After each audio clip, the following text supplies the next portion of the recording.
السلام عليكم ورحمة الله وبركاته، يا رب تكونوا بخير. اتكلمنا قبل كده في فيديوهات كتيرة عن انواع الدايت ولو حد عاوز يخس بيعمل ايه. تعالوا النهارده بقى نتكلم لو حد عاوز يزيد في الوزن او عنده نحافة يعمل ايه. طبعا بديهيا كده هتقولي طالما عاوز يزيد في الوزن يبقى يزود اكل او يزود سعراته، كلام مظبوط جدا، بس في شرط. خلينا مع بعض كده نفهم واحدة واحدة احنا بنعمل ايه. اول حاجة لازم ابص على مؤشر كتلة الجسم بتاعه. ليه؟ لان انا عايز اشوف الشخص ده هل هو اندر ويت تحت الوزن اللي هو المفروض يكون عليه، ولا هو في الوزن النورمال بس عنده نحافه. يبقى احنا اول حاجه هنشوفها البي ام اي. يعني ايه؟ يعني انا هقسم الوزن بتاعه على طوله بالمتر تربيع. ازاي؟ كان في مثال قلته قبل كده هنعيده تاني. نفترض مثلا ان احنا عندنا واحده وزعه طولها 155 سم، كويس، ووزنها 50 كيلو. لما انا هحول 155 سم دول للمتر هيبقى هي كام؟ 1.55. هنضربها في نفسها، 1.55 في 1.55 هيديني رقم. اقسم وزنها اللي هو ال 50 كيلو على الرقم ده هيطلع ناتج. الناتج ده لو هو اقل من 18 ونص يبقى هي فعلا تحت الوزن اللي المفروض هي تكون عليه. لو الرقم ما بين 18 ونص و24 و9 من 10 يبقى هي كده في الوزن النورمال، في الوزن الطبيعي بتاعها. طيب واحده واحده بقى. لو هي مثلا في الاندر ويت، لو هي فعلا وزنها اقل من الوزن الطبيعي اللي هي المفروض تكون عليه، هنعمل ايه؟ هنعمل حاجه اسمها سيربلس، او احنا هنزود عدد السعرات بتاعتها في اليوم. من كام لكام؟ من حوالي من 500 ل 1000 سعر في خلال اليوم. طيب برضو ممكن ما نبداش قوي بال 500، ممكن نبدا واحده واحده، لان هو اصلا الناس دي بيكون مش بيتحملوا كميه اكل كبيره، بيكون اصلا اكلتهم ضعيفه. فهنديهم مثلا 300 كالوري او 300 سعر فوق السعرات اللي هي بتاكلها في خلال اليوم. طيب لو هي في الوزن النورمال اللي هو الوزن الطبيعي بتاعها، لكن هنلاقيها في بدايه النورمال وفي عندها نحافه، يبقى احنا هنعمل ايه؟ هنبص على طبيعه الاكل بتاعها. ليه؟ عشان في عندي حاجه اسمها امبتي كالوري، يعني اكل نوع كده من الاكل ولا بيديني بروتين اللي الجسم محتاجه، ولا بيديني الفات الصحي اللي الجسم محتاجه، بيكون مجرد اكل بيدخل وايه الجسم مش بيستفيد منه. فنوعيه الاكل اللي هي بتاكلها لو هي من النوع ده، يبقى انا مجرد ان انا مبدا اعدل في الاكل بتاعها، اخليه اكل صحي، بديها بروتين، بديها فات صحي، هلاقي الوزن بدا ايه يتظبط شويه. احنا بقى لو عندنا حد في النورمال وعايزين نعمل معاه نظام، خلينا نشوف ان شاء الله في الفيديو جاي هنعمل معاه ايه. اول حاجه هبص عليها سعرات الثبات بتاعه او المينتننس بتاعته. ليه؟ عشان ممكن اصلا الناس اللي بيكونوا وزنهم قليل او في بدايه النورمال وعاوز يزيد، بيكون عنده نحافه شويه، مش بيكون اصلا بيوصل لسعرات الثبات بتاعته في الاكل. طيب هو يعني ايه اصلا سعرات ثبات؟ سعرات الثبات دي هي مجموع السعرات اللي انا لو خدتها في خلال اليوم جسمي هيفضل ثابت، ولا هيزيد ولا هيقل. اللي هي برضو يعني ايه؟ انا دلوقتي عندي نوعين من الحرق، عندي حرق داخلي وعندي حرق خارجي. الحرق الداخلي اللي هو ايه؟ انا عشان القلب ده يفضل ينبض يشتغل والدوره الدمويه شغاله والمعده شغاله، كل الاجهزه اللي جوه دي بتحتاج سعرات تحرقها عشان تاخد منها طاقه عشان تقدر تعمل الشغل بتاعها. ده اسمه الحرق الايه؟ الحرق الداخلي. والحرق الخارجي اللي هو عباره عن ايه؟ اللي هو السعرات اللي الجسم بيستهلكها عشان يقوم بالنشاط البدني اللي انت بتعمله في خلال اليوم، ايا كان النشاط البدني ده، سواء انت بقى مثلا طالب بتروح الجامعه، بتروح شغلك، حتى لو ست بيت بتشتغل وقاعده في البيت بتشتغل في البيت، يعني ده برضو بيعتبر نشاط. انت بتتحرك وبتروح وبتيجي وبتنزل سلم بتطلع سلم، ده بيعتبر نشاط بيحتاج سعرات الجسم بيحرقها عشان يقوم بيه. مجموع الاتنين دول مع بعض اللي هو السعرات الخارجيه والسعرات الداخليه، دول بنسميهم سعرات الثبات، اللي هو انت لو خدتهم مش هتقل ولا هتزيد. الناس بقى اللي بتكون في بدايه النورمال قوي وعندهم نحافه، ممكن اصلا هو بالاكل يكون ما بيوصلش لسعرات الثبات بتاعته. فهنعمل معاهم ايه؟ هنشوف سعرات الثبات بتاعته كام. طب هعرفها منين؟ انت لو رحت عملت انبادي هيقول لك سعرات الثبات بتاعتك قد ايه. ومعلومه كده سريعه عن الانبادي، عشان تعمل انبادي وقف اكل قبليه بحوالي 3 ساعات وشرب ميه قبله بايه؟ بحوالي ساعه. يبقى انا عملت انبادي وعرفت سعرات الثبات بتاعتي قد ايه. هنا بقى مش هزود عن سعرات الثبات، لا انا هاخد بس يا دوب سعرات الثبات بتاعتي.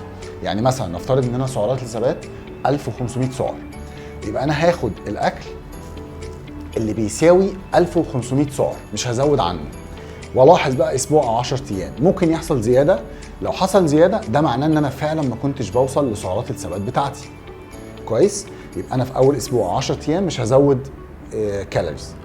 لو حصل زياده وبعدين بدا يحصل ثبات في الوزن، يبقى انا كده محتاج ان انا اطلع فوق سعرات الثبات بتاعتي زي ما قلنا بقى في الفيديو اللي فات، من 300 وازود 500 لغايه 1000 كالوري.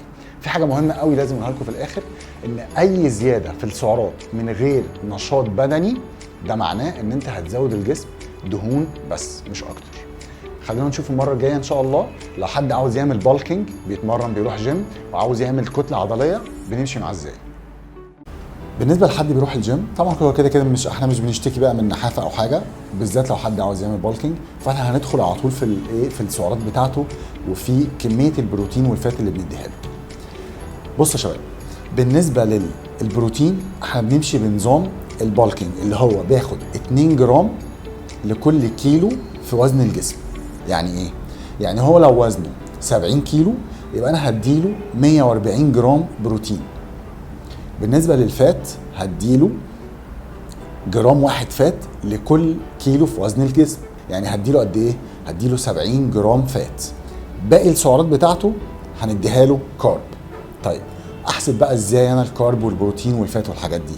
احنا اتفقنا ان انا لو عملت انبادي هعرف خلاص انا سعراتي اللي المفروض امشي عليها كام. بما اني انا بعمل بالكينج يبقى انا هزود مثلا زي ما اتفقنا 300 سعر فوق سعراتي اللي انا المفروض اخدها. يبقى انا كده حسبت، نفترض ان انا مثلا هاخد 2000 كالوري في اليوم، 2000 سعر في اليوم. هعمل ايه؟ هاخد 140 جرام بروتين. طيب هو الجرام البروتين بيديني كام سعر؟ بص، جرام البروتين وجرام الكارب الاثنين كل واحد فيهم بيديني 4 سعر. بالنسبه للجرام بتاع الفات بيديني 9 سعر. يبقى انا كده هحسب 140 جرام بروتين هضربهم في 4، يبقى انا كده عرفت عدد السعرات بتاعه البروتين قد ايه. نفس القصه في الفات، عندي 70 جرام فات هضربهم في كام؟ هضربهم في 9 عشان اعرف الجرامات بتاعه الفات دي بتديني كام سعر. هجمع الاثنين دول واطرحهم من الاجمالي بتاعي اللي هو 2000 كالوري في اليوم، والباقي هديه ايه؟ هديه كارب. طيب هو انا ليه بقى شغلك ووجع دماغك بالكارب وبالبروتين وبالفات والكلام ده كله وعايزك انت تتعلم الحسبه ليه؟ هقول لك ليه. انت بتكون مثلا بتتابع مع دكتور، حتى لو انت عايز تخس كويس فبتكون متابع مع دكتور تغذيه، او انت بتروح جيم وعايز تبلك فبتتابع مع كوتش في الجيم كويس كده. هو بيديك اكل بيقول لك انت هتمشي على 1 2 3 وهتاكل كذا وتاكل كذا وتاكل كذا وبلاش تعمل كذا وبلاش تعمل كذا. فانت بتفضل ماشي معاه فتره تمام. لو انت بتزود او بتعمل بالكينج بتلاقي نفسك فعلا بتبلك جميل وزي الفل. ولو انت بتخس بتلاقي نفسك تمام برضو بتخس مع الدكتور وتمام وزي الفل. طيب بعد ما هتسيب الدكتور او بعد ما هتسيب الكوتش بتاع الجيم، انت مش هتفضل طول عمرك متابع مع دكتور تغذيه ولا هتفضل طول عمرك متابع مع كوتش في الجيم. فانت المفروض تبقى فاهم هو بيديك الحاجات دي على اي اساس لو انت عاوز تخس او عاوز تزيد. عشان كده انت لازم تتعلم هيلثي لايف ستايل كويس، عشان انت بعد ما تسيب الدكتور بس انت هتتابع معاه ب 6 شهور سنه، بعد كده هتسيبه. هنا بيحصل بقى ايه؟ بيحصل ريلابس. يعني ايه؟ بيحصل لك انتكاسه. لو انت كنت بتخس بعد ما تابعت مع الدكتور واداك انظمه وفعلا خسيت، خلاص بدات ما تروحش تتابع، واحده واحده بترجع للوزن اللي كنت عليه. ليه؟ لان هو ما فهمكش انت تحسب اكلك ازاي وان انت تعيش هيلثي ازاي. نفس القصه بالنسبه للايه؟ للجيم. عرفت كده تحسب سعراتك ازاي؟ انطلق. طيب في حاجه مهمه قوي لازم اقولها لك في الاخر لو انت حد عاوز يعمل بالكينج، ان انت لو نسبه الفات عندك 15% او اكتر، بنعرفها منين؟ طبعا من الانبادي. لو هي 15% او اكتر لا ما تبداش دلوقتي في البالكينج، استنى شويه لما تقلل نسبه الفات وبعدين ابدا بالكينج. ليه؟ لان انت لو بدات على كده هتبقى انت بترمي فات اكتر في الجسم، وبما ان احنا بنعمل بالكينج فاحنا بنبقى بنتارجت كلين بالكينج.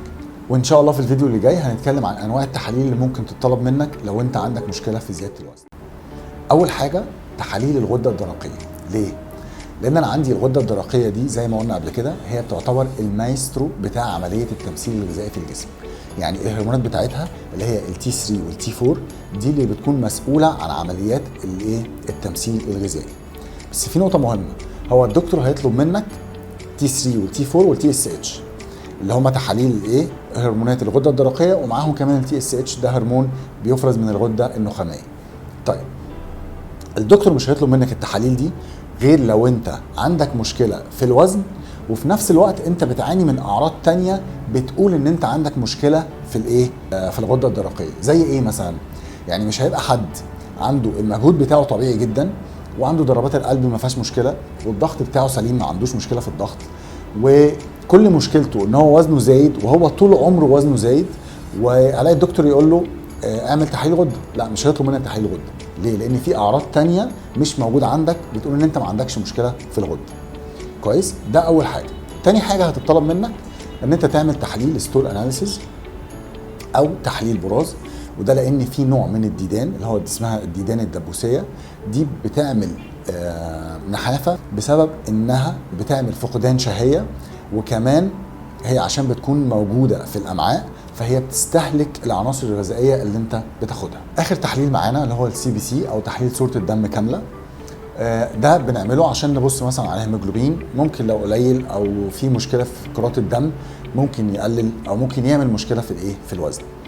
ان شاء الله هنتكلم في فيديوهات جايه عن مجموعه من الفيتامينات والعناصر الغذائيه، مصادرها ايه من الاكل، ولو هناخدها كسبلمنت او كادويه ناخدها ازاي، مواعيدها تبقى ايه. اشوفكم على خير ان شاء الله.